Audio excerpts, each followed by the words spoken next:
everyone. Thank you all for joining us here today. We're delighted, you're very welcome, and we're delighted to report that we've actually 98 agents registered today. So huge response and huge interest in Ireland and in cooking. So for those of you that don't know me, my name is Katie Daly and I am the owner of Katie Daly's Ireland. It's a private tour company that customizes trips to Ireland only for individuals and for small groups. So I'm joined by my colleague in Ireland, Jane Maguire, who is based in County Meath, and her two assistants, Aoife Maguire and Kate Maguire. And I am joined by my colleague in New York, Mary O'Regan, who is also based in New York City, like myself. So before we actually get cooking, I just want to say, if you have any cookery related questions, maybe pop them into the chat. And if you have any specific travel related questions, you can email me, katie@katiedalysireland.com. It just will give us more time to spend in Dingle. Of course, we are delighted that travel, international travel, will resume July 19th. And that's within EU. We're still really waiting on the specific guidelines for the US. We should have those in a couple of weeks, and as soon as we do, we will be sending out all the up-to-date information. So I'm just going to hand you over to my colleague in Ireland, who is in her, my colleague in New York, Mary, and Mary's just got little bits of information and some housekeeping rules. So Mary, over to you. Hello everyone, thank you for joining us this afternoon. We're really excited to get cooking with Mark across the pond in Dingle. So just a couple of rules. We have everybody muted. Just if you have any questions, please pop them in the chat and we'll answer them. We do have a little prize if you are so kind to share if you are cooking along with this. Hopefully you are. I have all my ingredients good to go here. So please share your photos. Mark and Katie will be reviewing them, specifically Mark. And then we will be sending a beautiful Irish bread bowl to one lucky winner. So you can share that on whatever platform, Instagram, Facebook, Twitter. Just make sure to tag Katie Daly's Ireland and the Dingle Cookery School. Lastly, if you're not cooking along with us, it would be just helpful if you can turn off your screen. Just we have a lot of people that we are expecting to want to join the room, and it helps move the process along. So like I said, if you have any questions, please pop them in the chat, and let's get cooking. Thank you, Mary. And over now, let's all travel virtually over to Dingle in County Kerry along the Wild Atlantic Way. I am so excited, Mark. Thank you so much for joining us today. Just very excited to be cooking with you. You have a fabulous cookery school. You've won numerous awards. You've won Best Culinary Experience of the Year 2020 and Best Culinary School in 2019. So very exciting. You're a fantastic ambassador for the new and exciting Irish culinary scene. So Mark, over to you, and thank you. Thanks so much, Katie, and it's a pleasure being here today with you, and especially with all your clients as well. I think it's an exciting time. I know everybody is just dying to get traveling. So I'm going to give you a small little taste in a few minutes of what we do here. I'm going to make a little bit of brown bread. I know you've got the recipes. I know some of you are cooking along. And just remember again to tag your photo, guys. We'd love to see those photos. Tag Katie Daly's Travel and Dingle Cookery School. And I'm not sure, can we enter as well, Katie, and win that bowl? Can we? And I need one anyway, Mark. But I'm going to take you through it in a few minutes. But just a little bit about Dingle Cookery School. First of all, if you're not familiar with Dingle, Dingle is a beautiful town southwest of Ireland on the Dingle Peninsula. One of the most beautiful places in Ireland. We're right on the Wild Atlantic Way. And Dingle itself, we've so many experiences here to offer to all of your clients, Katie. So like what we do ourselves in the school, and we can be chatting about it as we cook as well. Like, you know, we offer loads of tailor-made classes that will suit your clients. And whether it's catch and cook, whether you go out fishing, catch your fish, come back, and we show you how to work it with it. Or else, one class that we do that's really popular, especially with the North American market, is we do a traditional Irish class. And within that, we talk a little bit about the history of Irish food. And then your clients, they will make their own bread, they will cook fish, we'll make dessert together. They all get down together and sit down and eat it all at the end. And what it really gives them as well is it gives them this huge sense of where Irish food is. And we talk about the history going back 8,500 years, and it really puts meat on the bones and gives them, when they leave here, they go, wow, I never knew Ireland was such a food destination. And it's really only in the last maybe 20 years or so that's really happened. And there's numerous reasons for that, but it's one of the big things now is people are very, very proud of the food that's here. So it's definitely another sort of really important thing. People travel for culture, they travel to maybe for landscape, for ancestry, but now that we can add food experiences, and not just here, right around Ireland, it is really incredible. So what I'm going to do is, and I know some of you are going to be cooking along, we're going to take it nice and easy. I'm going to make the bread and we're going to get it into the oven. And then in a little while, I'll cook the fish, okay? So don't worry if your bread is not out in time before we wrap this up, but I'll be able to help you through it, and then we'd love to see your photos. This bread in particular, like we would call it a traditional brown soda bread. Now, when I say traditional, it goes back about 200 years, okay? So you have to imagine every single one of our grandmothers, even mothers, grandmothers, and further back. And it was always the woman in the house that generally would have made this bread.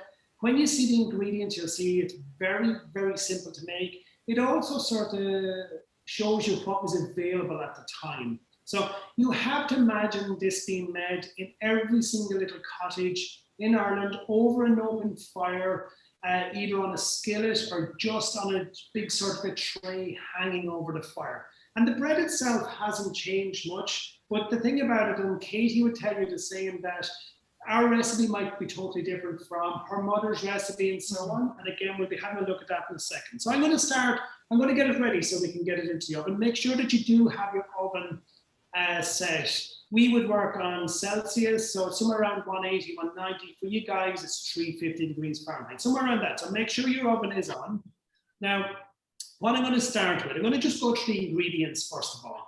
This bread, if you've never made bread in your life, you're going to love how easy this is to make. I've got plain white flour, or cake flour it might be known as. It's not a strong flour, just plain flour. I've got brown wholemeal flour.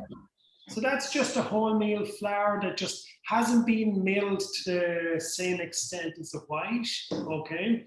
We also have porridge oats. So they can be whatever way you call them yourself, whether it's rolled oats, porridge oats, quick oats, that type of thing. And they're just your regular oats, right? I've got some baking soda. You might know it as bicarbonate of soda, bread soda. It doesn't matter once the word soda is in there, okay? Don't mix it up with baking powder. That's a different product. And then a pinch of salt. And our only wet ingredient is buttermilk, okay? So now what I'm going to do is, everyone that's going to bake along, very, very easy. I've got my white flour in here, right? We don't necessarily have to sieve it or anything like that. We're just going to get it in there. And now all you're going to do is you're going to dump all of the dry ingredients in there together. So I've just put in the brown flour or the wholemeal flour, my oats. Mark, can I just ask you really quickly? Somebody just asked me in the chat, what are the ingredients? Just for those 4 ingredients, is it and I know they went out with the ingredients, but just the measurements. Measurements, okay. So what I would have in grams, I'll be able to tell you in grams. I've about 200 grams of white plain flour, 300 grams of wholemeal flour, about 80 grams of the oats. We've got a good pinch, or a sort of half a tablespoon of our bread soda, pinch of salt, and then we're looking at about 350 mils, or it's in food ounces, it's around 12 ounces of buttermilk. Perfect. And That's what you're looking at. Now, the good thing about it is, and when I was saying that there's thousands of recipes, there's no definite recipe of this, because you'll see yourself when you make this bread, if you want to change it slightly, if you want to change the ratio of white to brown flour, this is going to be a lovely coarse bread. But if you didn't like it so coarse, we can just put in more white flour and reduce the brown flour as well. So I hope that helps a little bit. Now, all I've done here is I've added my white flour, my brown flour, my oats, my soda, and I threw in a pinch of salt in there as well, or I didn't. And now I'll get my pinch of salt in there. So that's all my dry ingredients. And again, take yourself back to Granny making this, or great Granny. Like, they would have just threw it in a big bowl. I'm going to show you the exact type of bowl that they would have used. Now, all I'm doing here now is just mixing it. You don't need a fancy food mixer. You can mix it with your hand. And all I'm doing is just making sure everything is mixed together, just like that, okay? Now, what I'm going to do now is, the only wet ingredient I have is buttermilk. And if you can't get buttermilk, you can use natural yogurt. It'll give you the same thing, but make sure it's a natural yogurt without any extra sugars or berries or anything like that in there. Okay, and so if anyone out there has ever made bread before, and especially a French type of bread, you would know that you have to let it rise and we have to sort of knock it back.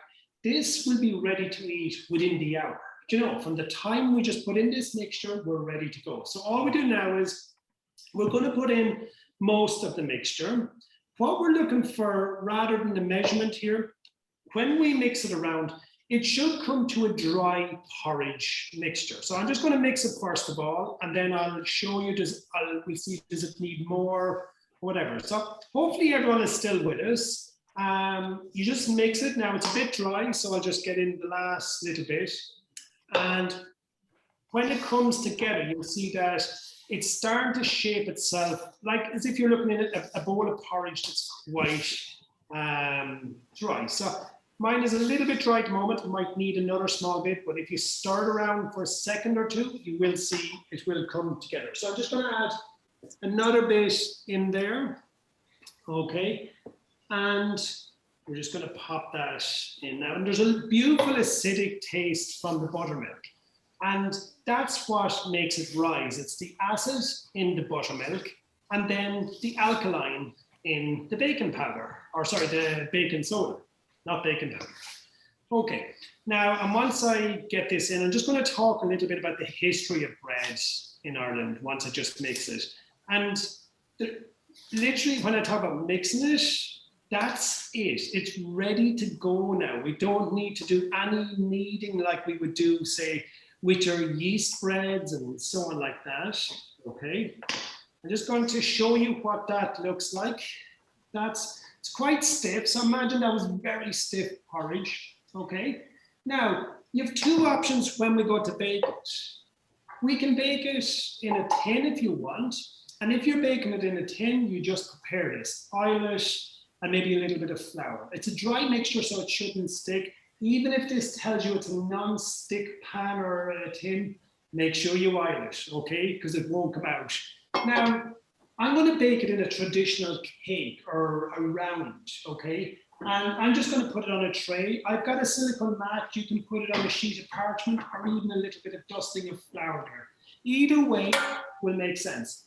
If you're baking it at home for yourself and your family, this makes more sense because they've got equal slices all the time. You'll see now in a second when the other one comes out of the oven, somebody is left with a smaller slice than somebody else. Now, all I'm going to do here, there's no shaping. I'm just going to bring over my tray so you can see it there. And I'm just going to tip that out. So now it forms some sort of a round on the tray. So little work with it. Like, and again, bring yourself back to the grandmother making it in the house. And like what I was saying earlier on, it was always traditionally the woman that would have made the bread in the house. Now, what we do next when we make a traditional round, okay, you put a little cross like that on top, okay? So for anyone that has made bread before knows the scientific reason that you do that. we were always told growing up that the reason the cross was put on that was to let the devil out or to let the fairies out. Now, you can believe that if you want. I did until a long time ago, or for a good while. But also there's very good reason to believe that the woman of the house, every time she made a loaf of bread, she would have blessed the bread as well. So we can believe that one probably more than the fairies, okay? But anyone out there that has made bread and understands the science behind bread and stuff will know that the reason that you put a marking on bread, whether it's you see your baguettes, you've got the little lines and stuff, because if there's a weakness somewhere around our dough here, it'll, like if I didn't put that cross on there and there's a weakness, and there's always going to be a little hole or something like that, the top will sort of blow off it slightly. By putting this, we've created a weakness. So what that means, when that rises, it's going to rise up just through that. So make sure you put the cross on the book, whichever one you believe yourself, that's the one we want you to do. So just put and it's all I did, if you couldn't see that, I just went in maybe about 1/2 inch and just put a little cross on that. Just move your knife through it. Now, Mark, another quick question, sorry. Somebody asked if you could add like cranberries or nuts. Now that's not a traditional Irish bread though, right? Yeah, and it's a good question, right? Now you can add whatever you like to it, because there would have been, even though it's not traditional, we would have found that there was definitely the likes of raisins and stuff added to some of the breads. Now, my advice, if you've never made this bread before, is make it at least 2 or 3 times first to the recipe that we've given you. For the simple reason is you'll be able to rule out, does your oven work properly? Have you got the oven right temperature and stuff like that? And then once you've got it done a few times, start experimenting with it. Start adding in, maybe if you want to add in some seeds, some herbs, cranberries would be lovely there as well, especially dried stuff. But if you are, put it just a tiny amount in. And the only reason I say that is because, like, let's say we put loads of ingredients in there, and maybe it doesn't rise because maybe they're heavy or maybe there's fat in them or something like that. So go lightly and just experiment. And you'll see yourself when it comes out that it might be too coarse. You might like it maybe a little bit plainer. Just change the ratio of flour. Now, one other bread that comes from that as well is you might be very familiar with white soda bread. And if you want to make a white soda bread from that recipe, just take away the brown or wholemeal flour altogether and just put the full recipe, replace it with white flour, and you've got a beautiful white soda bread. It's going to be lovely with your soup, and definitely through a lunchtime. Whereas this is a bread, and Katie would tell you as well that it's pretty much, and when you come to Ireland, it's served at your guest house. It's probably served at lunch. It's served with your lovely seafood chowder. It's a bread that's still featured a lot. Now, I did say a second ago that it's a traditional bread of 200 years ago. So that doesn't mean that we didn't have bread in Ireland up and just until 200 years ago. We had incredible French type breads that we would all know, your lovely yeast breads from the time of the monks. And again, when you come to the school, one of the things we really do is we really try to just tell you the history of Irish food. So if we look at the age of the monks, you're talking around from around the 5th, 6th century onwards. It was probably the golden period in Ireland for everything, for culture, for riches, for just the way farming changed, the way food production changed. But when we look at bread, they made incredible breads, because anywhere there was a monastery, always think of the greater fermentation. They made great beers, they made, everything. So they also understood how to make bread. And one bread that's very familiar to Ireland is called barn brack. Barn brack itself, if you had never tasted it, it would be like brioche, a loaf of brioche, that sort of style, but there's loads of dried fruit in there. But the word barm itself translates to yeast. And what that was when they made a beer, and they used to take some of the yeast before it was spent and put it into a bread, and the bread would rise, and there you go, and that's it became a barn brack. So we've had a great history of breads. Before that, it would have been flat, sort of big oat cakes. So if you were to come to Ireland well before, say, you're talking about 3,500 years ago, 4,500 years ago, what you will be sitting down for your main meal is a big bowl of chunky sort of vegetable soup. And then you will be looking at, with that as well, like little condiments like relishes and chutneys, like just really sharp.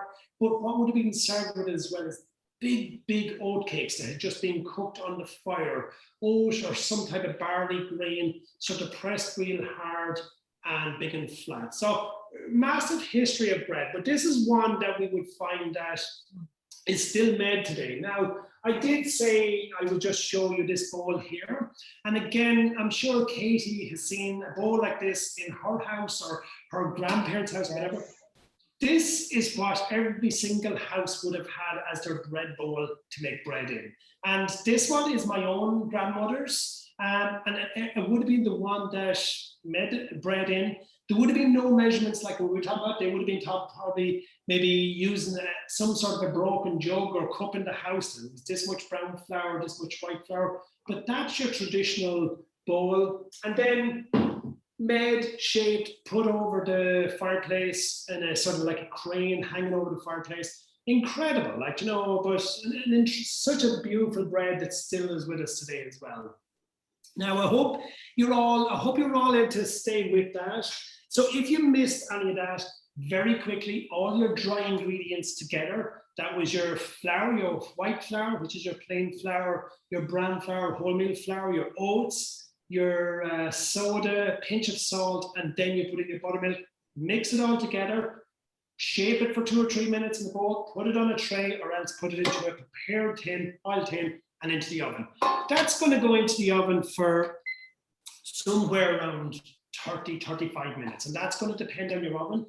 And never take a timing for granted. When you take it out, maybe your oven is running a little lower than mine or a little higher. When you take it out, I'll show you how you figure out is it cooked and is it baked properly. So hopefully by now everyone has it in the oven. How's Mary getting on? Mary, you're flying there as well, I think. Going right in, Mark. Great, yeah, well done. So that's the bread, guys. And in a few moments, I'm going to start just cooking our fish. Mark, can I ask you a quick question? Because something that I actually love, you just mentioned it there. You mentioned sometimes putting herbs in. Now, what herbs would you suggest? I have a little herb garden here in New York, and I love adding herbs to it. What herbs for your brown bread there? I would go quite light with it. Chives is lovely with it. So if you've a little bit of chives, chop them up really fine, get them in there. Get in some soft herbs. And when I talk about soft herbs, like later on when we cook fish, we're going to be cooking with thyme. I would refer to thyme. Anything that's a hard herb generally has a piece of wood to it or a stick to it. So thyme, rosemary, sage, even some of the mint when it's gone quite hardy. The rest of them are quite soft, and they're going to be like tarragon, chives, basil, parsley.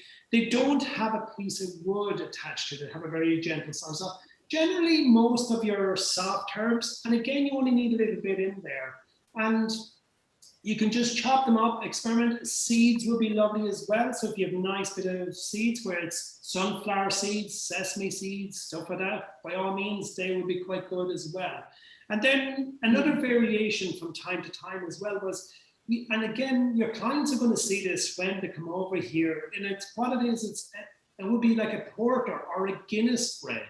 So the Guinness generally would have been thrown in and mixed with the buttermilk and so on like that. And instead of the bread that we make, it's going to be similar bread, but very dark. Now, Guinness or porter or stout, they're all the same type of thing. They're quite bitter. So there was always a sweetener put in. So whether that was honey or sort of a treacle or something like that as well. But so there's thousands and thousands of options. And I definitely would love everyone that has made it or is going to make it. Once you've made it a few times, make it your own. Change it whatever way you want. Start adding a little bits of stuff in there to make it your own, definitely. Yeah. So we'll start with the basics anyway, Mark. That's your suggestion. Or that's what I will be doing. Just start. Yeah. Yeah. And again, that just helps you to make sure that you've got, your oven is right. Was the tray right? Yeah. All of those little things, instead of starting and changing it, and next thing you find out it didn't work, and you can't figure out, was it the stuff that you threw in or was it your oven or whatever. make it a couple of times, and then start to change it, definitely. So in a minute or so, I'm going to move on to our fish. And this is a dish that we would always do here on our traditional Irish course. And when you look at some of the ingredients, you might figure out, well, say, well, some of them don't seem too traditional. There's lemon in there and different things. But it's probably a reflection of where our cooking is now. That a lot of Irish cooking is solely based on the ingredients, but it's become a lot lighter than traditional cooking. And what I mean by that is, if we were to cook this dish even 20 years ago, there's a great chance we're probably serving it with a big, rich butter sauce. And even though they're beautiful, and I would imagine everyone watching loves a big butter sauce, but the problem sometimes with a big, rich butter sauce is that sometimes you can only taste the sauce. We could give you anything. We could give you a piece of pork and you wouldn't be able to tell, because if you give it an amazing sauce, you'll go like, the sauce is brilliant. Whereas now cooking has really become a lot lighter. So when you see in a few minutes that the dressing itself is just very, very light, and what you're tasting is, the emphasis there is on the fish, that you'll just taste how fresh the fish is. So if any of your clients have ever been to Ireland, you will know that the food landscape has changed here dramatically. If you were here 25 years ago, compared to what you are even 15, 10 years, right up to now, it's changed so much. So we have such a rich history here, and how your history is based, your culinary history is who was here. So when you look at all the people that have come to Ireland, and very briefly, now, normally, once I start this history talk, it could go on for anything from 3 to 6 hours, but I'm going to try and keep it to 2 minutes. And what you have is, like, when you look at our first settlers 8,500 years ago, they were like your hunter-gatherers. And what they're going to do is live off the land. They didn't just roam the land every day to a new spot. They probably settled here for maybe a month or so. They hunt and gather, move on, and then they're going to eat what's available, whether it's from the sea, whether it's from the river, or whether it's from the land. About 4,500 years afterwards, what you're looking at are first farmers come to Ireland. And that's when food changes dramatically, because they're now not just solely dependent on what they find through hunting and gathering. It still remains, but now we have introduction of grains, the introduction of houses change, how the whole sort of situation, how meal times change, because now they're not hunting and gathering as much. Then what we have is, you see the introduction of the Celts come to Ireland. The Celts change Irish food dramatically, and they change mealtime dramatically, because they're just, remember, they've come from a lot of, say, mainland Europe, brought a lot of farming techniques, but they also change how we eat, bowls, they change the food utensils, and different styles of cooking and so on. So every time we have a new settler, or sometimes invaders, it's going to change dramatically. The Celts then, following that, you're going to see the arrival of the Christians, and especially the monks. And this is probably one of the biggest game changers in Irish cuisine, for the simple reason is the monks were highly educated and had traveled from Rome and right across Europe. And when I say highly educated, every single recipe and every single day-to-day life is now documented so much in very detail, because they were they were very highly educated. Following that, the Vikings come and change change Irish history. They also change Irish food. So they really look at changing how we farm, changing into a lot of their meat, into a lot of their fish. And then very quickly about the Vikings, like the Vikings start to introduce loads of different food dishes, but they also can be acclaimed of sort of teaching the Irish people how to fish. Irish people probably didn't fish a lot offshore until then. And how we know this is because a lot of the words now for fish, when they're translated Oscuelga or in Irish, they come from Norse language, which was the Vikings. And like one simple example is untrusk, which is on cod. That's a Norse word. So pretty much what it means is that the Vikings would have taken some of the Irish, put them on their fishing boats to fish for them. Following that, we had the Normans. The Normans would have come from sort of northern France, came over here. And when they come over here, they completely change our food. They change everything. And it's probably where Irish food starts to lose its identity. For the simple reason is, you now have a really, really wealthy upper class ruling everything, and you have nothing in between, and what you have is a poor peasant class. So the rest of Ireland now is a peasant class living on just the bare minimum, just totally survival. And it's one of the reasons that Irish food was never sort of celebrated, was because it was only about survival. Whereas you look at the big Norman tables, they are introducing so much different types of farming techniques, incredible foods, and so on. Like, they would have lived a very, very, very rich lifestyle compared to the peasants. So everything from Irish cuisine as such starts to go downhill from here. And not so much like when we think of some places that there's incredible peasant food, whether it's Italy and so on. Here it was only about survival. Following that, now we're nearly done with the very brief 2-minute history. You would have had the English came. But it's fascinating history, Mark. Like, it really is. It's massive. Like, it shaped us. Literally shaped us. We really are trying to skim. We're trying to fit 8,500 years into. I know, into. And like, when the English came, the English would have changed their food system. They would have taken on from what the Normans did. They would have, and there was such incredible dishes that still remain with us from the Normans and the English. But yet again, we were driven more into the peasant class. We had a big famine then. And again, it just drives it totally into peasant. So food is only totally about survival. You're not worried about, should I score the bread? Should I brown the meat? You're like, we just barely need to survive.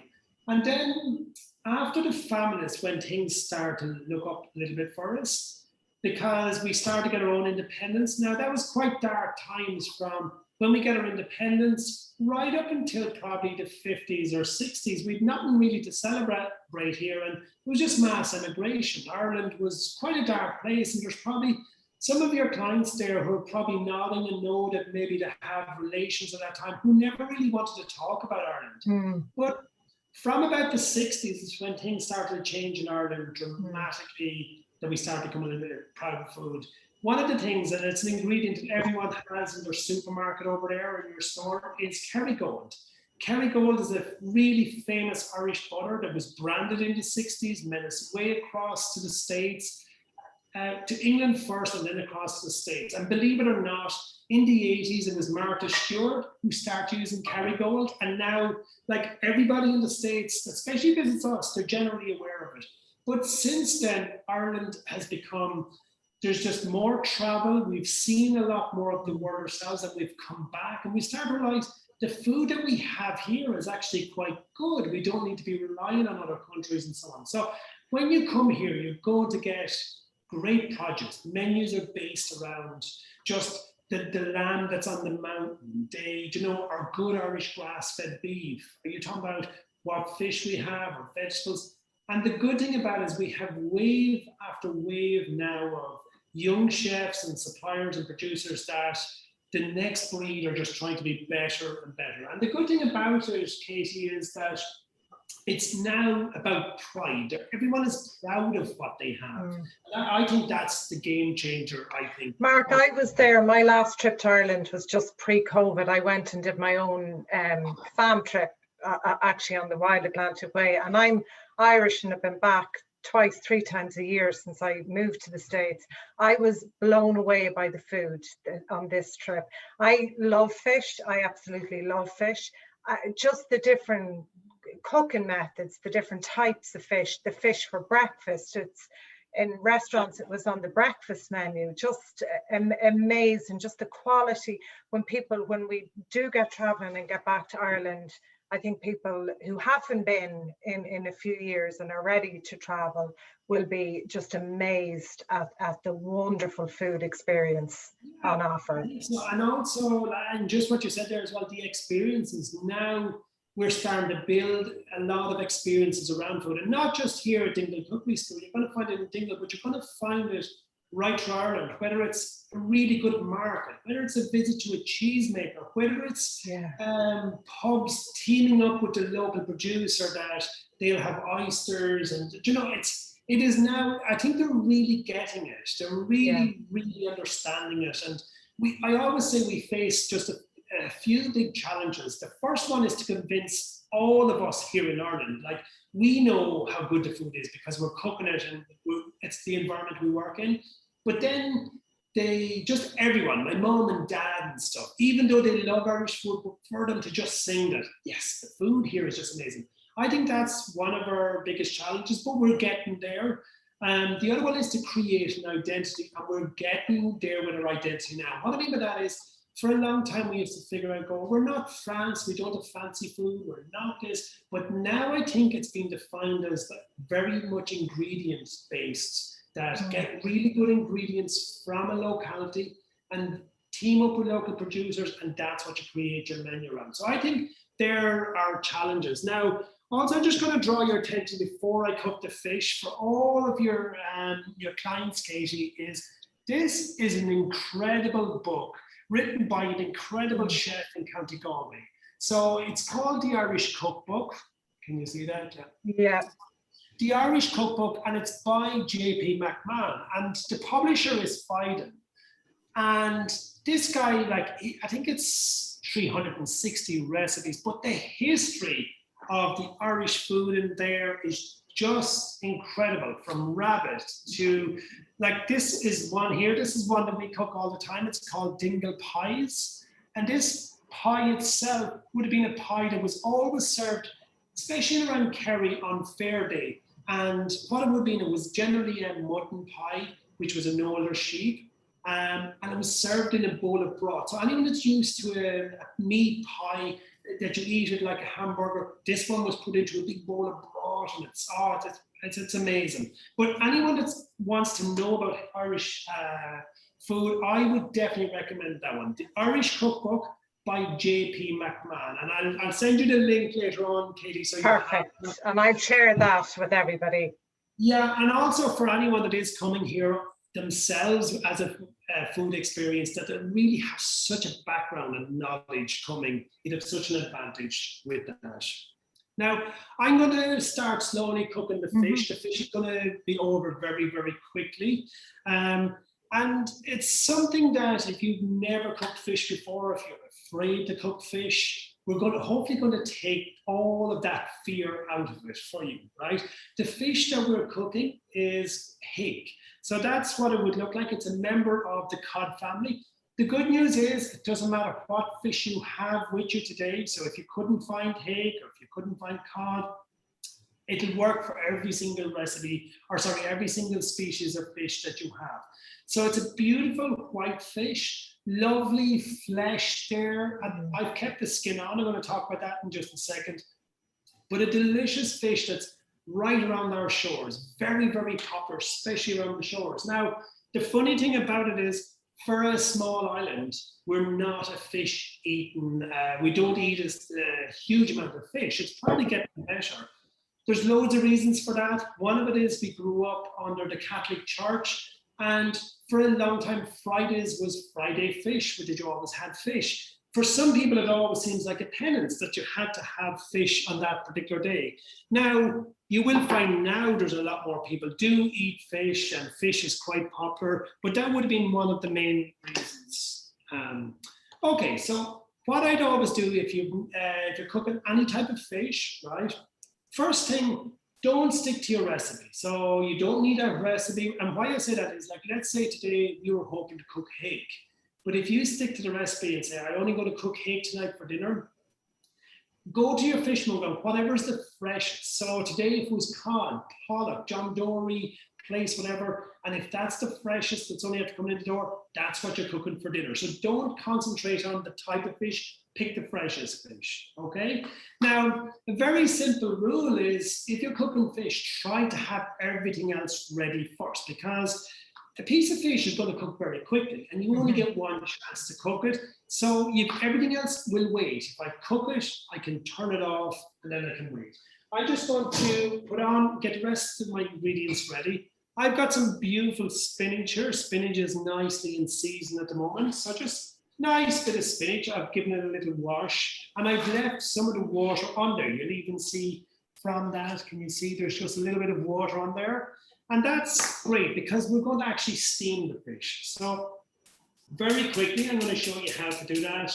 And I've got a dry pot here, right? Nothing going in there, just pick up my spinach. Spinach has a little bit of water on there. That's going to help steam it, right?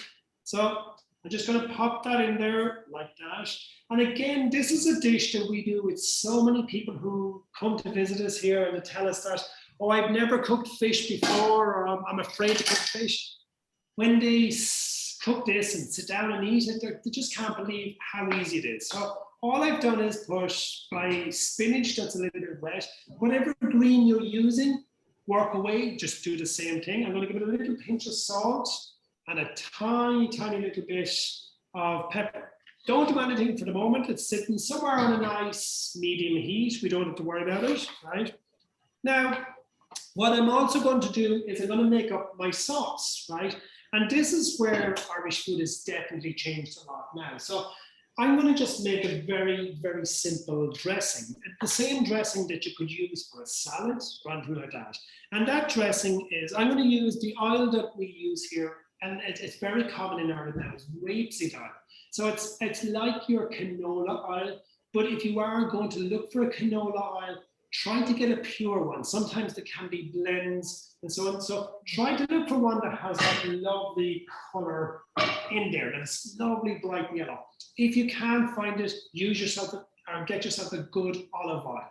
Don't cook with extra virgin olive oil, but you can cook with olive oil.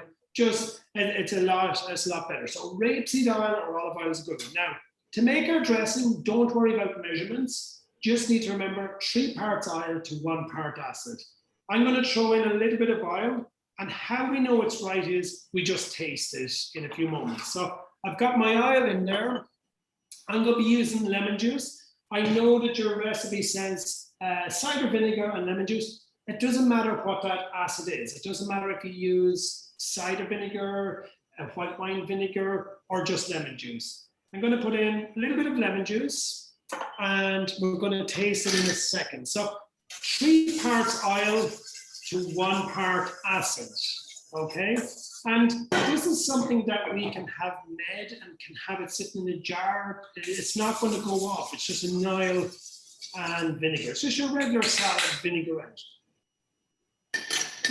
So that's about right. If I found that too sharp, like if that was like really sharp, get a little bit more oil. If I found it was too oily, just put a little bit of your acid in there, and that's And it. did you add salt and pepper and all that to it, or no? Yeah, and I'm going to season it even a little further in a second. So get used to everything that you cook, that you taste it, season it, and taste it again.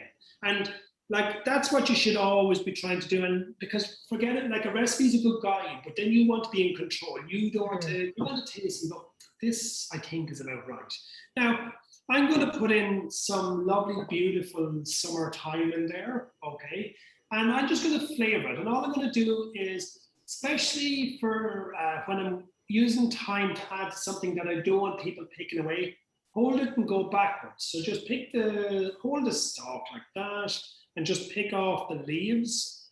And that's going to give it this, thyme is fantastic with lemon. It's also lovely with fish, right? So I'm going to get a few more of those guys in there, and that should be it. I'm just going to move these out of the way. I'll clean down where I was there now, okay?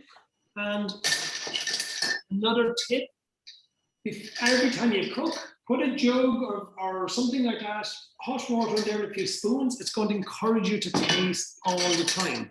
So I'm going to mix that around. Beautiful.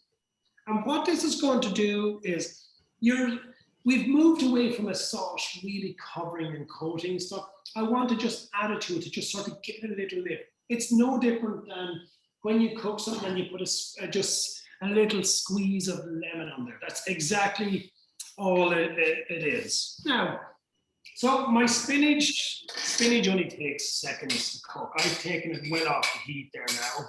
And the one thing about spinach you'll always find as well is you think you've loads, but then, like I'm only just cooking for 1 here tonight, but you think you've loads, but then it just goes to nothing. So that has cooked down, and even you'll see that some of it's not finished, but that's fine. There's enough heat in there I'm just going to take that completely off the heat. Mark, just on the spinach, you just had water. You'd nothing else in that. You Yeah, didn't have oil. You just had a little drop of water and added a handful of spinach. Yeah, and the water was already on the leaves of the spinach, Katie. So Perfect. I just put the spinach in there. All we've done is we've sort of steamed the spinach. It's so easy, but it's also a delicious one to add to your greens, or sorry, to your fish. And why I like adding to the fish as well is there's no work in it. You know, we don't have to do any preparation. We just wash it and then it's cooked within just seconds. Now, I'm going to, okay, so 1 second now. I'm going to just put on my pan. Okay, I'm just going to put it back on here now. So I'm just going to put on my pan.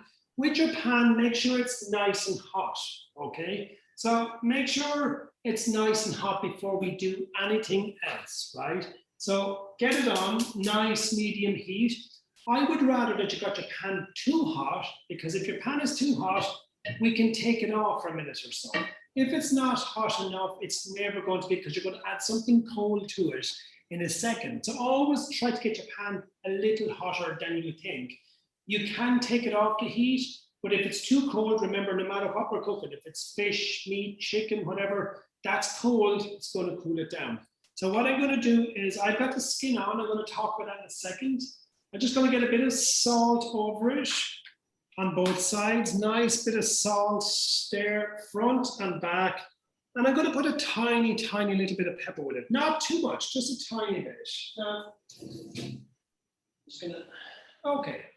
Now, to show you how hot your pan should be, when I put my hand over the pan itself, I should be only able to hold it just there for a few seconds. So I'm quite happy that that's good. And why I want a nice heat there is I want to crisp up the skin. I just want it lovely and crispy.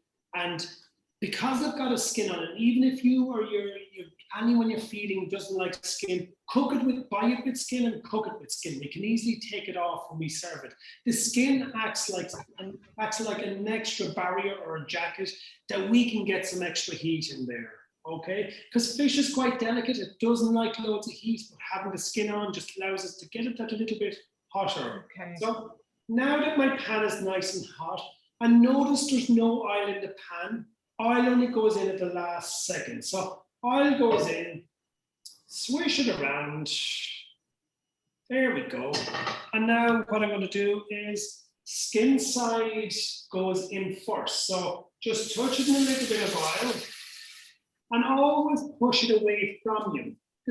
Why I'm doing that is, if the oil is going to splash, let it splash on the back of your kitchen rather than yourself. So just touch the oil and push it away. Now, cooking fish like this is perfect if you're cooking 4 or 5 pieces of fish in a pan.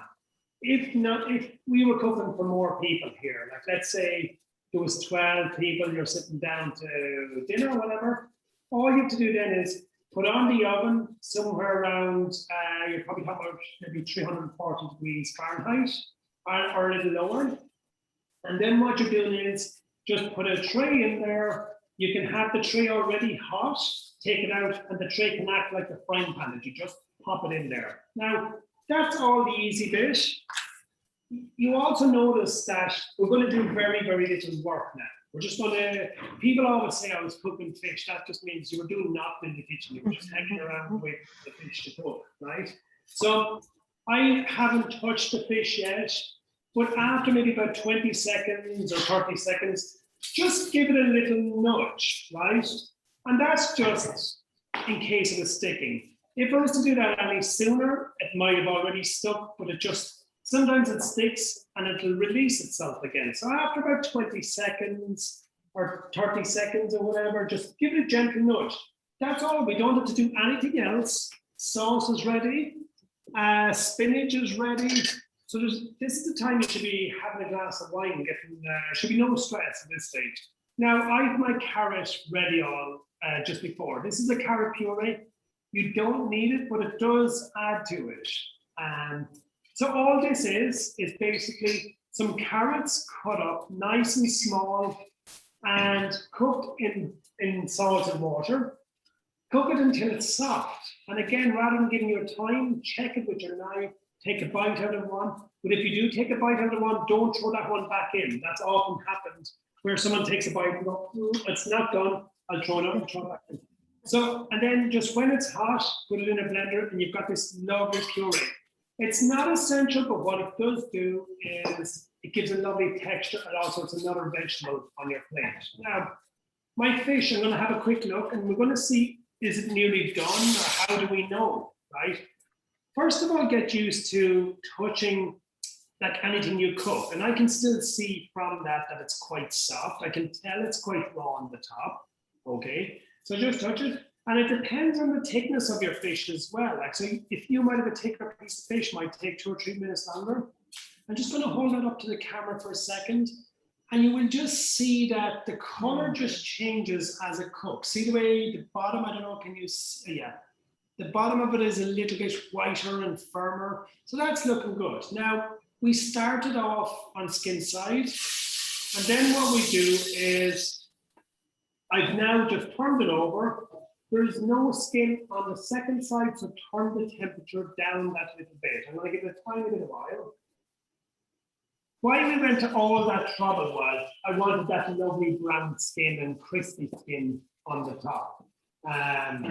So now, once we turn it over, it's probably getting very close to being cooked. And there's no exact time. You turn it over when you feel yourself. Have a look at it. But also, don't be afraid to have a sneaky look as well. And you might look and go, oh, I think I'm burning it.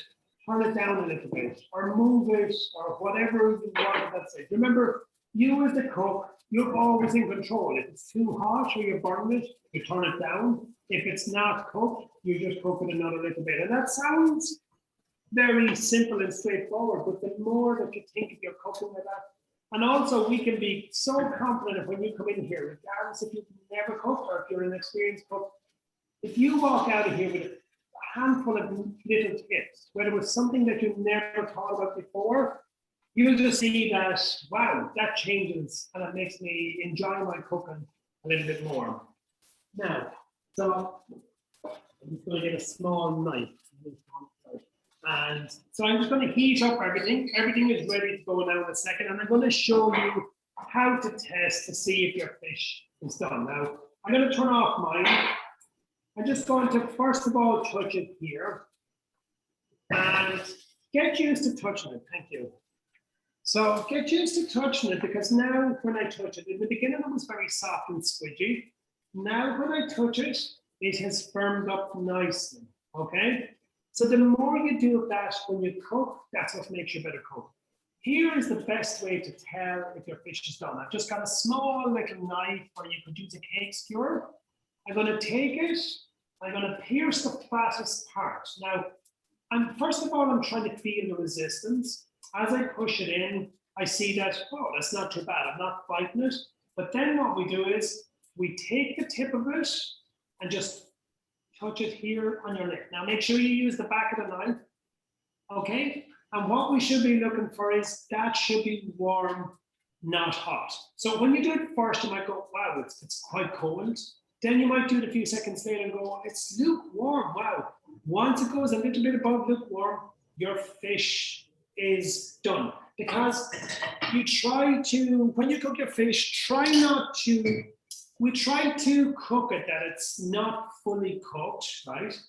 I'm going to cook my fish till it's somewhere around, say, 60, 70% of being done. Now, don't be worried. We're not going to ever serve it at that. But you do notice, I'm happy now that my fish is where I want. But it's going to take me maybe 2 minutes or whatever to get that onto a plate, while maybe I warm up my spinach, warm up whatever you're serving with it, get the plate ready. And in that small bit of time, it's exactly like resting a steak. It's just climbed up that little bit that it's so ready. And what you're going to notice when you cook it like that, it's still lovely and juicy, but it's not raw, or you won't see any evidence of it being raw or anything like that. And what a lot of people do is they will cook it till it's well done, but it's still going to take you, no matter how good you are, no matter what restaurant you work in, it's still going to take 2 minutes to get it onto a plate. So when you think you're good, and if you're cooking in the oven, turn off the oven, take out the tray. And on the frying pan here, just turn it off. There's no heat underneath this, but there's still a nice bit of heat in the pan itself. That's now just creeping up really, really nice. Now, my spinach is nice and hot. Just want to give it a little bit of salt and pepper. Again, taste it, take a small bit. Very nice. And make sure you dip your spoon in the hot water every time. With your spinach, I don't want to have this sort of water right now. Can you see there's a little bit of spinach water in there? I don't want that on my plate. Now I'm just going to make it easier to see on the camera. Pick up your spoon and squeeze it sort of off the side. And what I don't want is that on the plate. So it's not the end of the world, but it's just for presentation. So I just got my spinach. I'm just going to put it into the center of the plate. Now remember, I'm only doing it for one. So if you've got 4 plates in front of you, feeding your family, whatever, do the spinach first. Just put the first thing on the plate. Don't worry, you've loads of time, right? Then what I'm going to do is, I've got my beautiful carrot puree. And we'd love to see your photos, guys. Anyone's got photos, make sure you tag Katie Daly Tours and Katie Daly's Ireland. Katie Daly's Ireland. And now what I'm going to do is just get a little bit of puree. A good tip here is hold your spoon nice and short like a crayon if you're putting sauce or something like that on it. I put a little blob on the plate, tip of the spoon in there and just drag it through. That's, it just gives it a nice little fancy swirl. And I'm just using the back of the spoon for that. Now, finally, what I'm going to do now is I'm going to take my fish. Now, when you've gone to all this trouble, you've probably got nice fish, you've cooked it properly and everything. Sometimes we see people now, and they'll pick it up and they'll throw it on as if they're firing on a hamburger in some place like that. Just very, very carefully, you scrape it off the side. That's going to take any excess oil away from that. Present it skin side up. The reason we're presenting it skin side up, we want to show off how your skill of browning it. But the other thing is, if I don't like the skin now, I can peel it off without having to upset everything or anything like that. And then to finish off the fish dish itself, I just got my dressing. And now you see that I'm not trying to keep a butter sauce going or a different type of sauce. And all I do here is just pick up a tiny little bit and just drizzle it around there.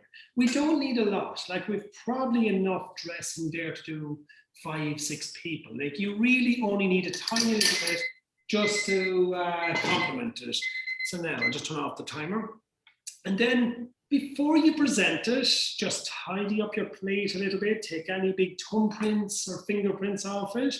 And what we always get our guests, it's one of the things we love when they cook something like this, we get them to stand in front of it and turn it around which way looks the best. There's always one way your plate will look the best, and figure out maybe that's it, and that's the way it gets served. Like, so that little tip itself, generally by standing there, imagine you're sitting down eating it now, turn it around and you might go, oh, that doesn't look, it looks prettier that way. So have a go at that yourself. So that's our fish, and you'll see how easy that is to cook. Like, so that's one of the dishes that we would do with your clients when they would come here, Katie. But like, and I know you're going to share our email addresses and stuff like that, but also we'll be able to tailor classes to suit you or whatever your clients need, whether it's they want a hands-on or whether they want a demo class as well. We've got. And Mark, you can, you can work with any numbers. Like, I know what we do is kind of smaller, more bespoke numbers, but you can work with groups of 2 to 4 and Yes. work with classes like that. Yeah. It's so and you have a fabulous is it the cook and catch tour as well, where the clients go out and cook. Yeah, it's brilliant. Catch and cook. With that one, we are generally the class there will be sort of depending on the boat size. you're generally sort of 10 people max, 12. Like, and if it grows beyond that, what we would have to do is we'd probably have to get 2 boats. We'd put people on 2 boats or whatever. But we're probably looking at a max, like to have a really good experience here. The max we're looking at is especially for a hands-on class, we're looking at maximum 15. And that allows us plenty of space. So what we have here in the cookery school is we have this beautiful room here, which is our demo room. And this is also the room where you'll get fed. Like when everyone comes to the door, the first thing you're going to get is tea and scones. And then we're going to have a little chat with you. And then we're going to bring you downstairs. Well, there's only 3 steps. Downstairs to our, I grew up in a bungalow. So to me, it's a big thing that we have a downstairs. We have our beautiful hands-on kitchen. And that's where everyone has their own station, or we can double up people and so on. So we're looking at probably comfortably fitting 15 guests in there. But for a lot of times, we'll work with smaller groups depending on what they want as well. And you'll know yourself, Katie, and same with everyone that's joined, that's communicating with you and so on, that they'll be able to figure out what they want to come here. But we have a few options that are really good. And then if, especially the catch and cook, the traditional Irish, that type of class generally works quite well. But if you have ideas as well, we can work on them and see if they work as well. Just give me an idea. What's the length of time they're out in the catch and cook and the boat? Yeah, so a catch and cook class generally would start, like, say most of them, there might be, they might go out for somewhere around 2 hours fishing, 2.5, 2 hours, 2.5 hours mainly. And that's just beyond them out at the harbour. And we're hoping then they're going to catch mackerel and a little bit of pollock and that type of fish. Then they'll come back here. The first thing they'll always do when they walk through the doors after fishing for even 2 hours, we'll give them a nice bowl of soup and some of that brown bread that we've just made. And that's just to warm everyone up and get them back, ready to do a little bit of cooking. And then we'll spend a little bit of time preparing the fish, cooking the fish, sitting down eating it. So normally the class would start somewhere around 9:30 in the morning, and probably around 2, 2:30 in the evening is when they would leave for that.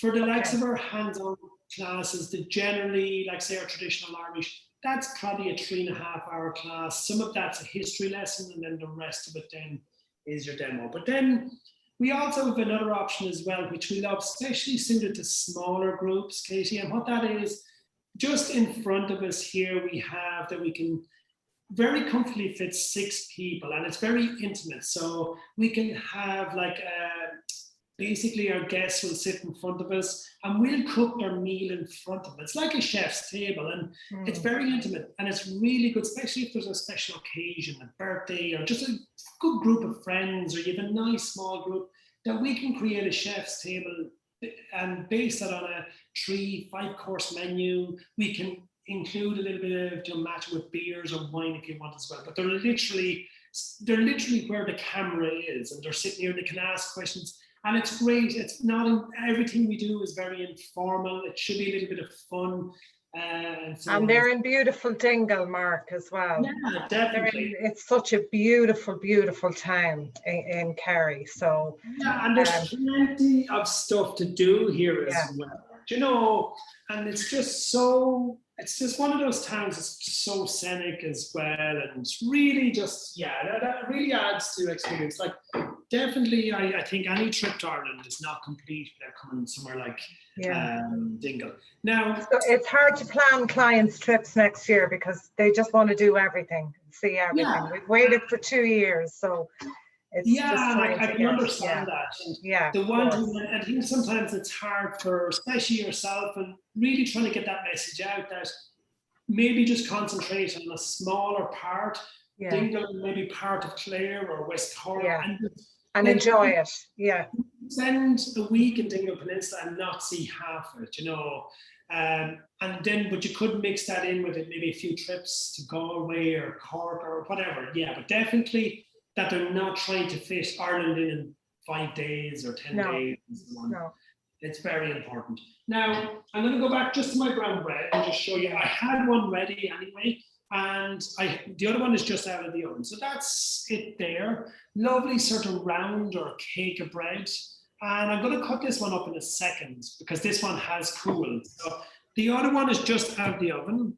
Now, you always put it on a wire rack. Can you see that? So you always put it on a wire rack, okay? And that allows it to cool down nicely. Now, one thing that was always noted that a lot of the people that were cooking the bread, they used to sometimes wrap it up in a cloth. So when it came out of the oven, they put it on a cloth and put it on a wire rack.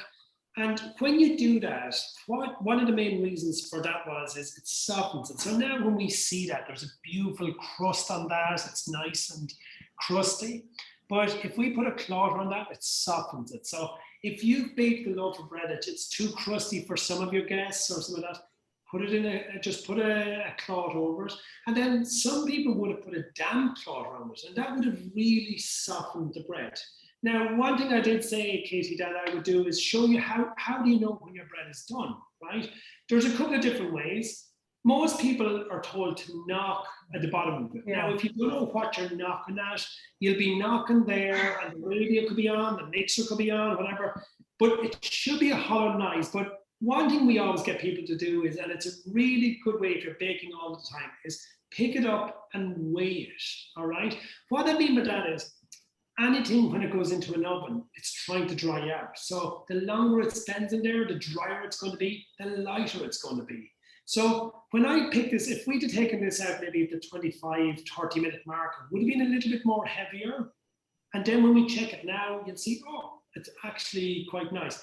You will get used to knowing what that is. So knock it and try and feel what you're going for, okay? But the knocking is very hard unless you know.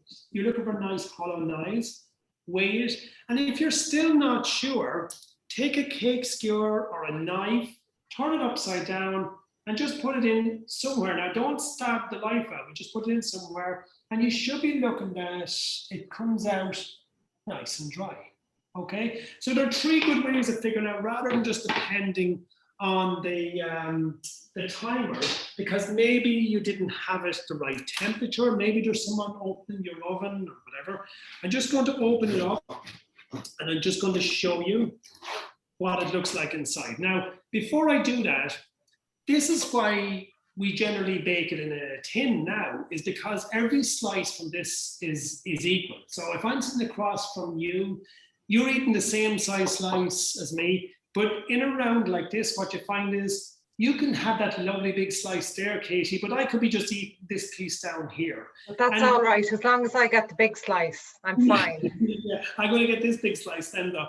And why it was baked in a round was because for most times, whoever was going to work would take a big chunk or a hunk of bread, like almost a quarter, and break it like that rather than having it sliced. But when we open that, I'm just going to put that to the camera. And does that make you feel nostalgic when you see that? Yes. Nostalgic and hungry. Yeah. Now I know it's probably 3 o'clock with you guys, but but so that's the sort of texture you're looking for. And again, if anyone out there is baking it and thinks that's too coarse for them, change the ratio. Keep the same amount of flour, but just change the white flour, or like that. Some people love it that there's even more fiber in it. You can put more brown flour or wholemeal flour in there. Mark, can we just check where Mary is at? Is her bread out of the oven or no? You're on mute, Mary. No? Almost. I have about another 5 minutes. Okay. And Jane? Oh, she's on mute. Jane, knock, knock on the bread. Knock, knock. Oh, it's looking good. Looks good. Wow. Great. Yeah. That's fabulous. And please, again, if anybody else has cooked or is going to cook, please share your photos on our social media. And then another thing that we're probably going to look at here as well, Katie, is like, since COVID, we've had to move some of our classes online. And in the beginning, we would have thought that, great, it's a lovely stopgap to help us through COVID and stuff. But we found that they really, really work. And I think for, say, when we work with someone like yourself, it might be a great way of holding, even in winter time, if they've been here in the middle of July or August or whatever, then we could always be able to have a class together later on in the year, that we could really look at your clients. Because I think that's great. It's a great idea. You've got some fantastic classes online, like some amazing classes. So maybe as we go into kind of after the hot summer here in New York, we could look at doing something later on towards the end of the. And I also think, like, you know, for any of your clients to get to come and visit here, it's a great opportunity that we can reconnect again, that we can have a follow-up class with everyone in their own kitchen and touching base at that and helping to strengthen that. So I think it's another option. And we are, like, initially our online classes were just like everyone else, they were like to keep your name out there and just keep the whole thing going. But we've really realized that they're actually quite good, and people love them sometimes because you're in your own house and you're baking in your own oven and stuff like that. And we do intend in the next little while to invest in nice, better technology, that will probably better lighting, sound, and all that. Mark, the fish dish, I just say it looks amazing, and you know, it's something. You know, the carrot puree just looks amazing, and the light sauce, and you know, I kind of grew up in Ireland where a meal wasn't a meal unless you had potatoes, and that's just so simple and looks so beautiful. Yeah, and so also I know would have had loads of butter as well, like it would have been lashes of butter on there. Now I do love butter, but still, so that little puree adds so much to it. And that puree can be made out of anything, whether it's beetroot, turnip, whatever you want. You just follow the same rules. Okay, and I know we're running out of time now, Mark, because we're actually at 3:15. That was amazing. I can't thank you enough, and just enjoyed it so much. Again, we're just encouraging people to please check us out on social. Check out Mark's online classes over the next couple of months until we're officially back up and running and going to Ireland. Check me out on social, Katie Daly's Ireland. I'm on Instagram, Twitter, Facebook, and LinkedIn. And we'll be giving clients the updates on travel to Ireland. We're very hopeful for September of this year, but we're actively working on 2022.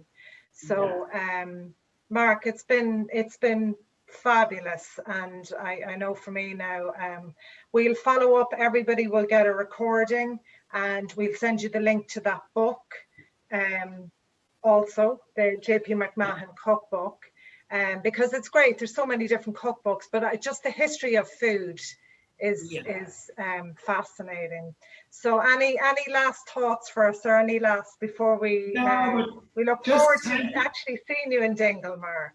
Yeah, definitely. But first of all, thank you to all you and all of your team. You put in a lot of hard work to invite everyone here today and to try and show them what we're doing. So we can't wait to welcome you through the doors here, and all of your clients. We really can't. And we're so looking forward to having especially overseas visitors back here again and just telling us their stories, and hopefully we'll give them little nuggets to cook with and loads of little bits of information, whether it's history or whatever it is. So, but a massive thank you to you, Katie, and all of your team. You've worked so hard on this. Thank you, Mark. Thank you. Okay, guys, take care, everybody. Thank you. Hope you all enjoyed it. Take care. Take care.